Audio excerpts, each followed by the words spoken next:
Alright everybody, so this is a video I'm going to make mostly for the BTI MWO pilots group on Facebook, because some of y'all wanted to see the new skill tree system on the PTS public test server. But I guess I'll throw it up on YouTube as well, so just so everyone else can get a nice little glimpse about what they want to do to the game in the future, this month actually, which doesn't really seem like enough time, but we'll get into that in this video. So as mentioned before, this is public test. This is not live, so don't freak out. As you can tell, for experimentation purposes, they've given you tons and tons and tons of MC, GXP, stuff like that, so you can play around with it. So I'll go over what is included in this as far as skill tree goes. I'm not going to go over any of the real like in-gameplay changes they've made, because they made quite a few of those as well. So I'm just going to go over the skill trees stuff. The first change you'll notice is that up here in the top where it says Mech Lab Store, there's no longer a skill tab, but you'll see why in a minute. So let's get right into it. So instead of just having an empty kind of, well, like an XP kind of pool, I guess you'd say, for each of the variants of the mechs that you have, each mech now has its own XP associated with it. Which means, if you had, say, I don't know, 3 Atlas DDCs, right? Under the old system, the XP would be shared among all of them. So if you mastered the DDC variant, all 3 mechs would be mastered. That's not the case now. Each mech is specific to its skill set, regardless of variant. So if you have 3 DDCs in this new patch, you would have to go and master every single one of them. So there's that. That does mean, however, that you no longer need to buy 3 variants of a mech to progress in the skill tree. You can now just have 1, which is pretty nice for new players, I guess. So let's get right into it. I'm going to use this Banshee here as an example, because I was fooling around with this earlier. So here we're going to go into the skill trees. So it's separated out into what, 5 different things. You got firepower, which is all your guns. Survival, which is like just straight up armor buffs, damage reduction. You get like armor hardening, fall damage reduction, AMS, and internal structure buffs. You got that. Mobility is exactly what it says. You have upper chassis, lower chassis, and jump jets. So upper chassis will be like your upper torso, how fast it can move, how much yaw and pitch it has, your arm speed, which is very prevalent across this tree. Lower chassis is going to be like your hard brake, kinetic burst, acceleration, deacceleration, turn rate, and also speed tweak is included in this. You can get speed tweak can get a maximum of 7.5% increase to your top speed, just so everyone knows that. And of course you have jump jets, which this is fairly new, because there wasn't any skills for jump jets before, but now there is. So that would bear some testing, because as you know, jump jets are proving ineffective on a lot of the heavier mechs. They just don't do anything. Operations will have your like heat and other useless things like hill climb and speed retention, which I really don't like unlocking these, but there they are. You got improved gyros, which is pretty cool. It reduces the amount of screen shake when you're being hit by enemy fire, which, you know, is mostly a personal preference thing, because it doesn't really affect your aim, not in game anyways. But the coolest thing, I think, is the magazine capacity down here. Magazine capacity will that'll increase the capacity, like the ammo per ton that you get with ballistic weapons. Only ballistic weapons. So this doesn't affect missiles for whatever reason. But yeah, that's down here, and you can see the values over there on the bottom right.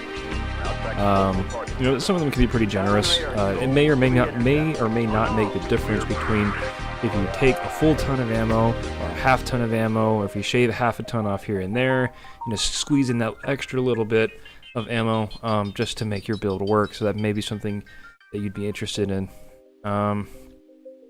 Lastly, we have infotech, which is split off into two things: sensors and auxiliary. Sensors is obviously all the modules that everyone like to use the most. Target info gathering, sensor range, target decay, 360 target retention, sensor range itself, radar depth, seismic sensor, and also ECM is included underneath this. As you can see the tree here, seismic sensor is broken off into two different parts. Each one will get you 100 meters to your seismic range, but they are pretty far down the tree, so that'll take a considerable investment to get to them. Radar deprivation is also not 100% now. It actually is broken up into 5 different parts, so that'll also bear some testing to see how effective that actually is. And then you got ECM here, which works with the ECM range. It says decreases the max range on an ECM protected mech can be targeted. So I'm guessing that's like if you have visual on him but you can't target him, I'm guessing this makes it better for you. But those are also way down here, and they're also on opposite sides, which is, you know, for ECM mechs, you're going to have to delve really deep into this tree in order to get those things, which may or may not be a good thing. I don't particularly care either way, because ECM is still good no matter, you know, how they put it. You know, 1 ton, 1.5 ton for ECM is always something you want to do. Now, auxiliary here is arguably the most useless tree I've seen. I'm not going to say useless, but underused. So you have all the unlocks you had for improved consumables, like improved UAV, cool shot, 9x9 or whatever. All that is gone. So UAVs now are all the standard ones that you had before, the unimproved ones. So in order to improve them again, you have to go through the skill tree to make them as they were before.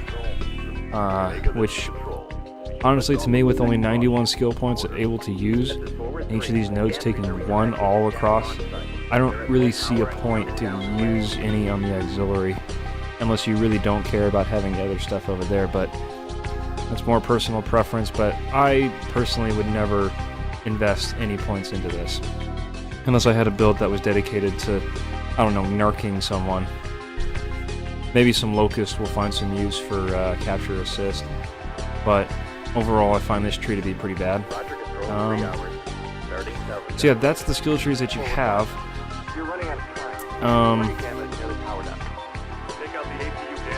Let's see. So, the way this mechanic works is, and you can read on the website too for confirmation, each of these nodes here, let's go to LBX, sure. So, each of these nodes here costs 1 skill point, which is equivalent to 1500 XP for the mech, or 1500 GXP. That'll be 1 skill point, and it also costs 100,000 C-bills to unlock per node. So the maximum number of skill points you can have for a mech is 91, which means it'll cost you 9.1 million C-bills to master a mech, and it'll cost you right around 136,500 total XP to get all the skill points you need, which is quite a lot, actually, if you think about it. So with these nodes here, you'll see, let me go to one over here. Okay, so pulse lasers, right? Well, this works for all nodes, actually. Once you get the node up here, it'll unlock these two down here. It'll unlock the ones that are connected to it, but only going down. It does not go up. So let's say you wanted to get pulse laser range 3, right? So you have pulse laser cooldown 2, and this one, and this one. All these 3 are unlocked, right? Well, actually, let's say this one's not unlocked. Yeah. So this middle one's not unlocked, right? So you have this one and this one. Let's say you have just this one unlocked here. you would not be able to go up to get it. You have to go down. But that does not mean that you need every single node that's connected to this one to unlock it. So for instance, if you wanted to get range 3, you could either go with range 2 or cooldown 2 to get to it. You don't need both, which is pretty nice. What else? So...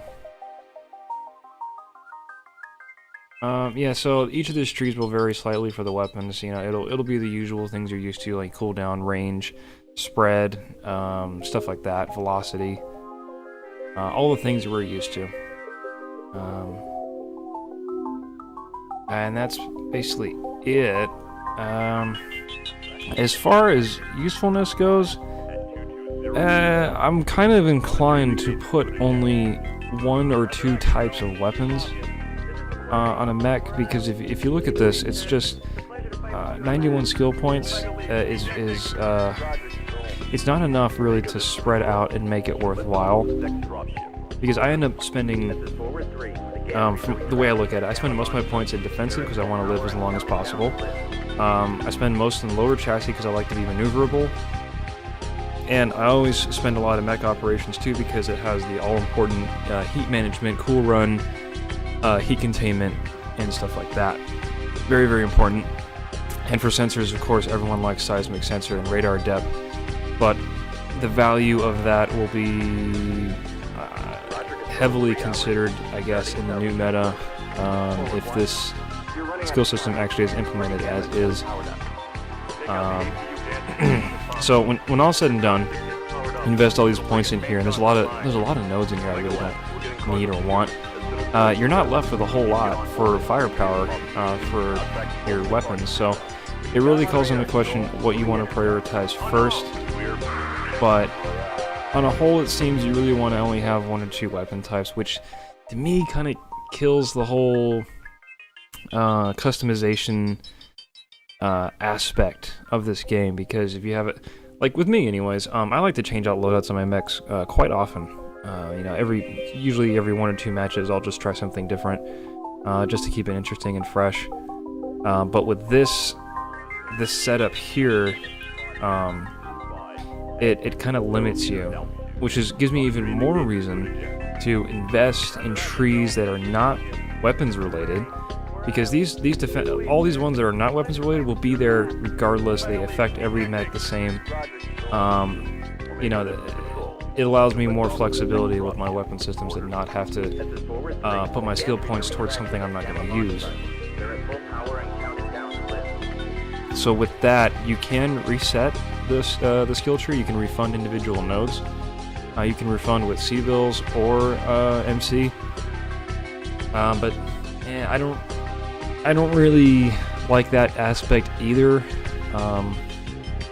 I believe once you've spent the XP and the civils, that the customization for the skill tree should really be as free as you want it to be, because I mean, 9.1 million civils, that's kind of a lot of money depending on how often you play and how well you play. And I know for me, I play pretty well, but I don't have a lot of time, especially now, to play as much as I want. So 9.1 million civils is a lot of money to me. And all of that just for one variant of one mech. That's a lot. And then having to modify your skill point layout as you want it every single time you change your weapons up, it seems a bit excessive. I don't really like that. But we'll see where they go with it. This is public test after all, so I'm not gonna go to the forums and be like, oh yeah, PGI is the worst thing ever. No, I'm not gonna do that. I will give them feedback as they want it and be civil about it. But you know, they don't know what to fix if you don't tell them, right? Tell them nicely, anyways. So let's see, what else am I missing? Oh yeah, quirks. So these are all technically quirks that you can apply across any mech. But at the same time, some mechs are still going to have inherent quirks attached to them. So let's go to a mech that has some inherent quirks. Let's say Centurion, for instance, one that I haven't skilled out yet. So this one, as you can see, I've got 0 skills. I got no skills attached to it, none at all. I like that you can zoom this out too, it's pretty nice. Yeah, you can, there's no skills attached to this mech, right? But if you look at the quirks, it still has some here. So, it's not removing all quirks from all mechs as they said it was going to be. There's still some left in some mechs, but not all. So that's a nice thing that they left in there. Now, let's talk about historic XP. So, historic XP is the XP you've earned before the update that will apply to this big giant pool. So let's say, for instance, I have, how many 9As do I have? So I've got this 9A champion, and I've got this 9A NCIX one. So the pool, the total pool I've collected, XP-wise, the entire time I piloted this mech, is right up here. It's 125,331. Now, you can change this, this pool, you can change however XP you want to this specific mech. But that XP, once you transfer it, will not go to the other variant. It's only this mech. So, if I change some XP here for the non-NCIX Centurion, it will apply only to this Centurion. It will not transfer to the NCIX one. So you have to be kind of careful about how you use your historic XP. I know for some of y'all that you got your favorite mech out there, but you may have, I don't know, 2, 3, 4, maybe even 5, 6, 7 copies of the same variant. And you have to decide for yourself which one that you want to spec which way. I think it's a 1-to-1 ratio, if I remember correctly. Yeah, it's a 1-to-1 ratio, so you don't get punished for that. Because it is XP you earn after all. But still, you have to decide how you're going to outfit them. Let's see, what else? I'm trying to think here. So let's go back here. So yeah, my thoughts overall is I like some direction of where they're going with this. You kind of have to pick and choose, because the 91 skill point I thought was going to be like, oh yeah, you can just get whatever you want, right? It's actually kind of limited, and I like that because it forces you to choose which ones you want, say, between the firepower and the survival, blah blah blah blah blah. But at the same time, it seems a little bland, and some of these nodes, skill-wise, just, I don't want them, I don't use them, I don't really care for them, they're not exciting, they don't make much of a difference. It seems kind of like a sink, really. And a good example of that is like freaking fall damage, AMS overload. Like, I don't really care for those. I don't really want to spend the money or the skill points just to unlock them to get something I actually want. So I feel like they could do a little bit more with that, personally. Maybe, I don't know, invent some new quirks, new skills, or something like that. I don't know. For mobility, I'd say the upper chassis is a bit weak right now, because they have this really odd fixation on arm speed all over the place. Arm pitch even, which, you know, arm pitch is already pretty generous, so I don't really see a point for it. And also, there are some mechs that don't use their arms at all. You know, like the Hunchback 2C has nothing in the arms, so why would it ever need arm speed? It just it's kind of weak. Lower chassis is pretty good. Jump jets, I haven't tested those yet, but it looks pretty promising. Mech ops is obviously really important, although I don't really care for things like hill climb or speed retention or even improved gyros. I don't really care about those. Also, it seems kind of a waste. That magazine capacity is pretty cool, though, I have to admit. Sensors, I think this is going to be one of the biggest talked about sections, because everyone likes their radar deprivation, everyone likes their seismic sensor, and to a lesser extent, everyone likes their target info gathering because you know where to shoot quicker. And of course, everyone likes their ECM. So I think because they know, the developers know full well the value of seismic sensor and radar deprivation. That's why they put it so far down. But at the same time, it doesn't quite feel, I don't know, as fleshed out as it could be. I feel like they can do more with it. As it stands, you do have to invest a lot to get full seismic and full radar depth.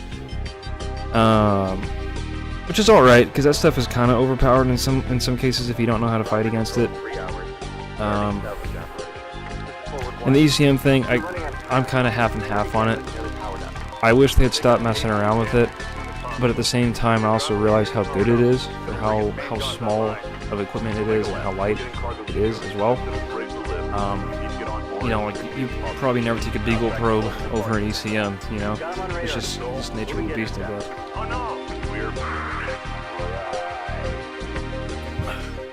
Alright, and they absolutely have to do something with this auxiliary tree. It is abysmal. Not that anyone ever used Capture Accelerator or Enhanced Narc, really, unless they really had a dedicated build for it. But I still just don't see this going anywhere.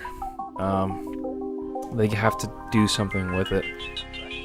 Now, one thing I would love to see is the more synergy between the weapon types. So you see under firepower here, you got ballistic, right? Ballistic, energy, missile. But the thing is, I don't really see a point to separating it like that, because excuse me. There is I'm just drinking some Belhaven, it's good stuff. There is no global synergy between these, which means, for all intents and purposes, this autocannon tree might as well just be under firepower on its own without these. So let's say you go down the entire autocannon tree, right, and you get all this stuff. It only applies to autocannons. It has nothing to do with ultras, nothing to do with LBXs, none of that. So it seems kind of isolated. Like, I feel maybe either as you go down a certain tree, it should maybe have a global or a weapon type synergy. Like, you go down a certain way and it gives you, like, I don't know, 1% to ballistics, all ballistics, right? 1% cooldown to all ballistics. So that way you could be a little bit more flexible with your weapons loadout and not feel bad about spending the skill points to a certain dedicated weapon type. So if you really want to, you can go back later and swap it out for a more dedicated weapons loadout. As it stands, there is nothing like that.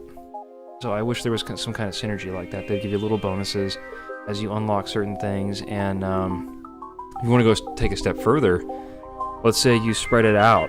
You know, you invest some in autocannon, some in ultras, some in LBXs, and then because you're spreading out, it realizes this. The system would realize that and give you higher global bonuses to ballistics than just investing in one tree.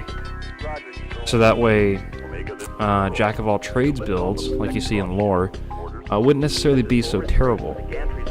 But that's just my thought. Would be nice to see something like that.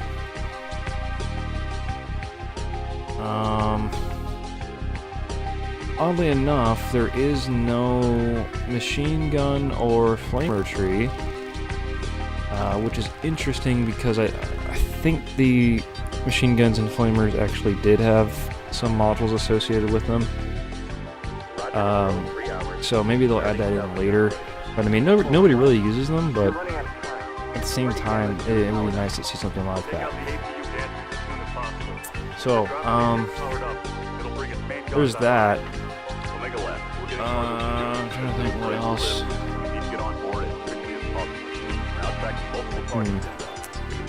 Oh yes, now I remember.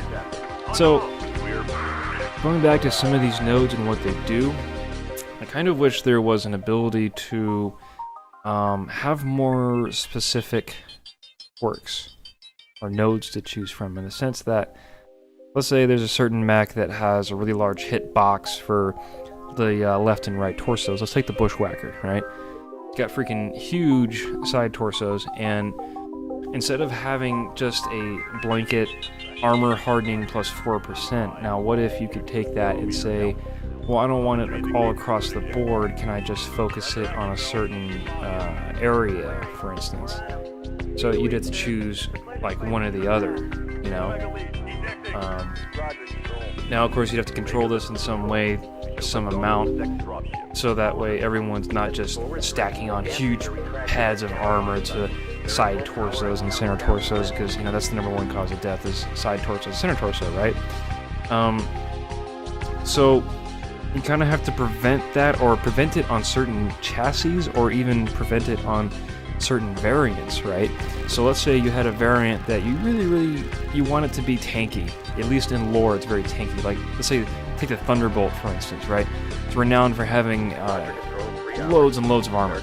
So instead of having just a blanket armor hardening like this, right? You could either increase the amount of armor that it gets globally, or you could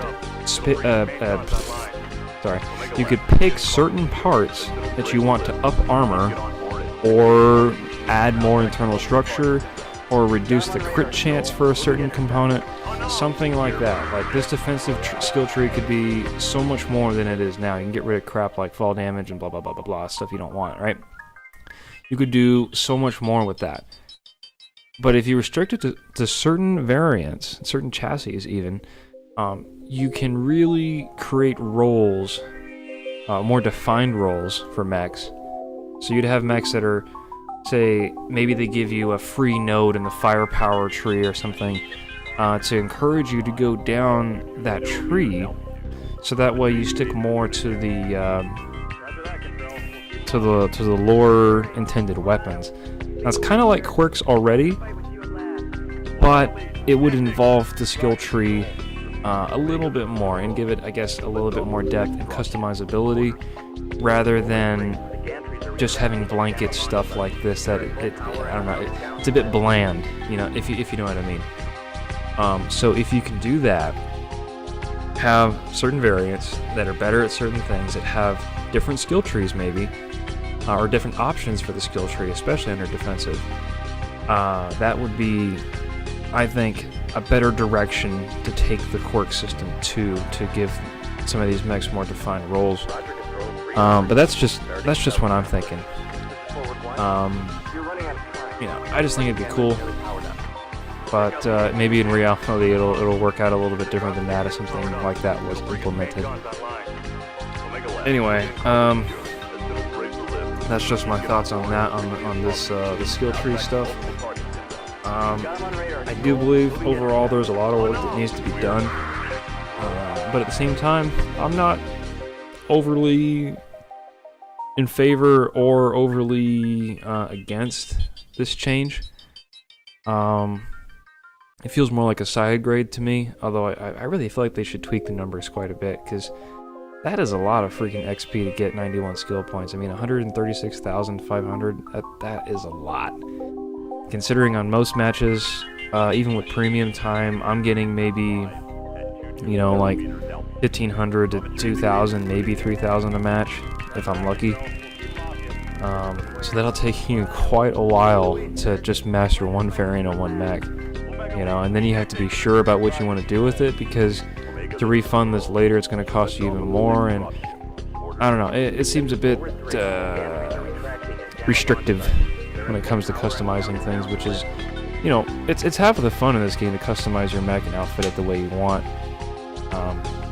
So I think restricting that, or making you feel like you're restricted, is not really a step in the right direction, but that's what the public test is for, so people can get their feedback back in a you know, civil and polite manner.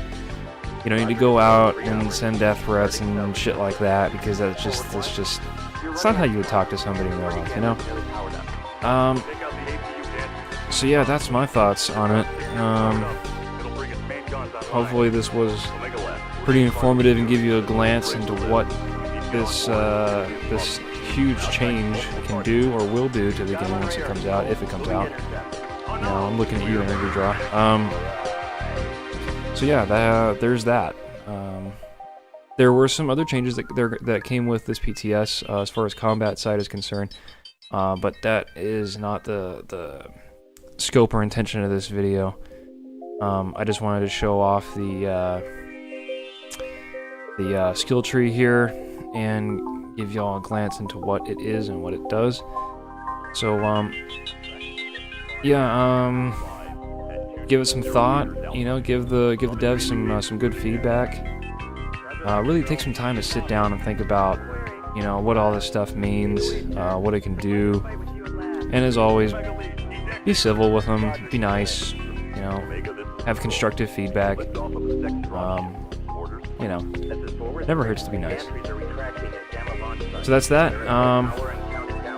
Yeah, I hope that was informative, and if you get a chance, try out this public test. It's definitely worth the time. I mean, heck, you get all this free stuff. You can play around with mechs however you want, you know, it's cool. You don't get an opportunity to do that very often. But yeah, there you go. There's that, and we'll see you later.